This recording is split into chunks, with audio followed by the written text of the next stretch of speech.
പൂർണ്ണമായും തെറ്റുന്ന ഒരു രോഗാവസ്ഥയാണ് അൽഷിമേഴ്സ് രോഗം. അൽഷിമേഴ്സിന്റെ പ്രാരംഭഘട്ടത്തിൽ ഒരു വ്യക്തിയിൽ ഓർമ്മക്കുറവുണ്ടാകാം.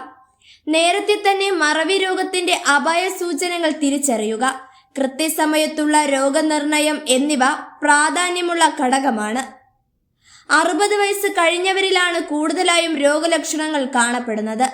സാധാരണ ചെയ്യുന്ന കാര്യങ്ങൾ, വളരെ കാലമായി ചെയ്തുകൊണ്ടിരിക്കുന്ന പ്രവൃത്തികൾ വേണ്ട രീതിയിൽ ചെയ്യാൻ കഴിയാതെ വരിക, സ്വന്തം മേൽവിലാസമോ ഫോൺ നമ്പരോ മറന്നു പോവുക, സാധനങ്ങൾ വച്ച് മറക്കുക, സംസാരിച്ചു കൊണ്ടിരിക്കുമ്പോൾ ഒരു വിഷയത്തിൽ തന്നെ ശ്രദ്ധ കേന്ദ്രീകരിക്കാൻ കഴിയാതെ വരുന്ന അവസ്ഥ, പറഞ്ഞ കാര്യങ്ങൾ തന്നെ വീണ്ടും പറയുക, ചോദ്യങ്ങൾ വീണ്ടും ആവർത്തിച്ചു കൊണ്ടിരിക്കുക, വർഷം, തീയതി, ദിവസം എന്നിവ മറന്നു പോവുക, തലകാലബോധം നഷ്ടപ്പെടുക, വൈകാരിക പെരുമാറ്റ പ്രശ്നങ്ങൾ, ആശയവിനിമയത്തിലെ ബുദ്ധിമുട്ടുകൾ തുടങ്ങിയവയെല്ലാം രോഗലക്ഷണങ്ങളാണ്.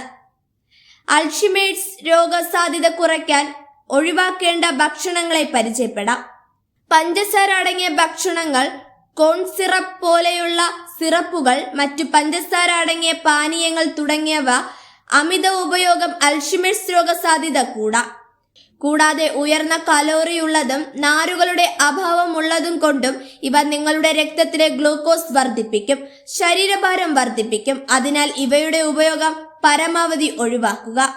ഫ്രഞ്ച് ഫ്രൈഡേസിലെ ഉരുളക്കിഴങ്ങ് രക്തത്തിലെ ഗ്ലൂക്കോസ് വർദ്ധിപ്പിക്കുകയും വീക്കം വർദ്ധിപ്പിക്കുകയും ചെയ്യുന്നു. ഇവയുടെ അമിത ഉപയോഗം ഭാവിയിൽ അൽഷിമേഴ്സ് രോഗം സാധ്യത കൂട്ടും. സൂര്യകാന്തി എണ്ണ, കുങ്കുമ എണ്ണ തുടങ്ങിയവയുടെ അമിത ഉപയോഗവും അൽഷിമേഴ്സ് രോഗസാധ്യത കൂട്ടും. ശ്രദ്ധിക്കുക, മേൽപ്പറഞ്ഞ ലക്ഷണങ്ങൾ കാണുന്ന പക്ഷം സ്വയം രോഗനിർണയത്തിന് ശ്രമിക്കാതെ നിർബന്ധമായും ഡോക്ടറെ കാണേണ്ടതാണ്. ഇതിനുശേഷം മാത്രം രോഗം സ്ഥിരീകരിക്കുക.